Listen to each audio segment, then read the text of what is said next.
لا إله إلا الله وحده صدق وعده ونصر عبده وأعز جنده وهزم الأحزاب وحده.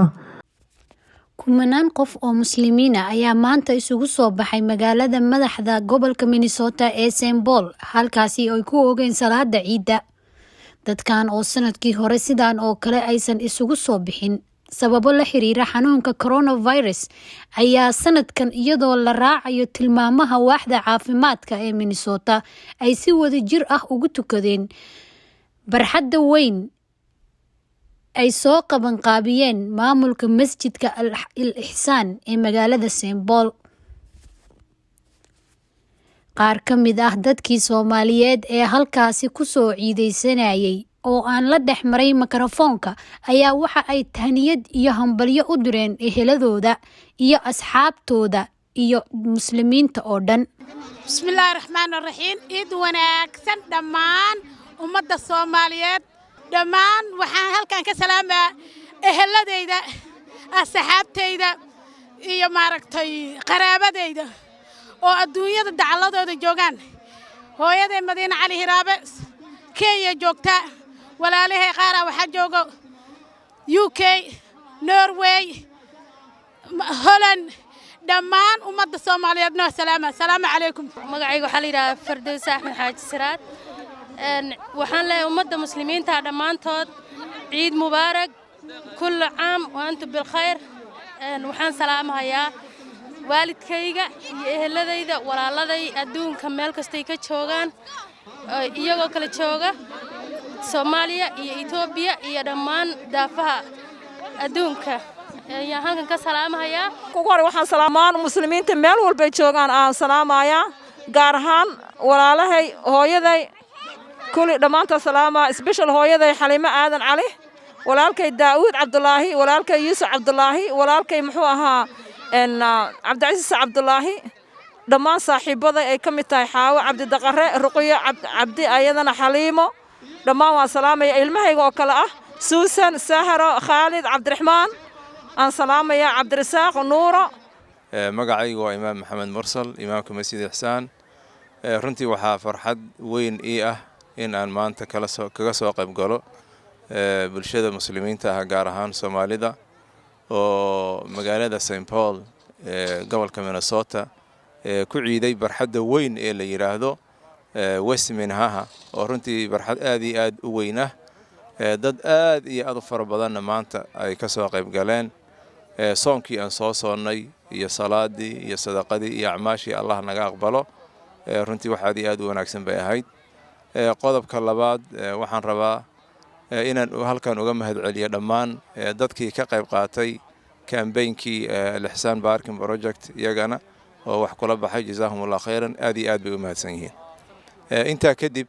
waxaan rabaa in aan u diro salaan dhammaan ummadda muslimiinta meel walba ay joogaan oo ay ugu horeeyaan walaalaheena muslimiinta ah ee Falastiin Masjid al-Aqsa ee lagu dhibaateeyay ee lagu laayay oo lagu xirxiray waxaan leenahay Ilaahay subxaanahu wa ta'ala dhibka ha ka qaado ugu dambeyntii waxaan jeclaan lahaa inaan fariin gaar ah u diro ummadda Soomaaliyeed meel walba ay joogaan khaasatan wadankeennii wuxuu marahayaa marxalad aad iyo aad u adag buu marahayaa marka waxaan u baahannahay ummadda Soomaaliyeed haddii aynu nahay waxaynu u baahannahay inaynu gacmaha isqabsanno inaynu midowno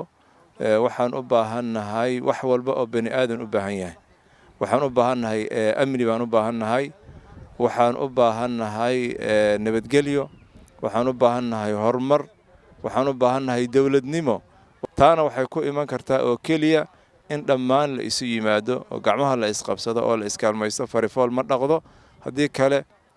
meel ma gaarayno magacayga waxa weeye Axmed Canshuur runtii maanta waa maalin farxadeed waa maalin dadku meel walba joogaan dadka muslimiinta ay dabaaldegayaan ciidan iyadoo waliba gaar ahaan state-ka anagu hadda aan joogno iyo goobta hadda aan joogno St. Paul Minnesota aanan laga ciidin sanadkii hore labadii ciidoodba ayaa sanadkan si fiican loo soo baxay masjid al-Ihsan Islamic Center oo anigu aan maamulkiisa kamid ahay ay runtii horseedeen in dad fara badan ay maanta nala soo tukadaan waxaan leeyahay dadkaasi taqabbal allahu minna wa minkum saalix alacmaal runtii waxaan rabaa inaan fursaddan uga faa'iidaysto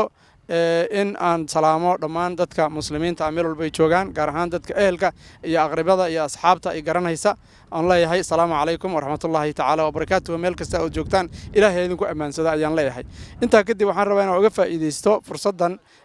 in aan dhaho sanadkan ilaahay ha noo dejiyo Soomaaliya oo runtii dhibaato fara badanna soo martay maantadan laftirkeedana dhibaato badan ku jirto oo ay runtii mudan tahay dadka maanta madaxda u ah ama qiyaadada u ah in ay ummadani u horseedaan nabadgelyo iyo bashbash iyo barwaaqo iyo deganaan dadka siyaasiyiinta ah ee danaha leh runtii waxaan leeyahay ummadda danteeda ayaa ka weyn dantiina dadkani dhibaato fara badan bay soo mareen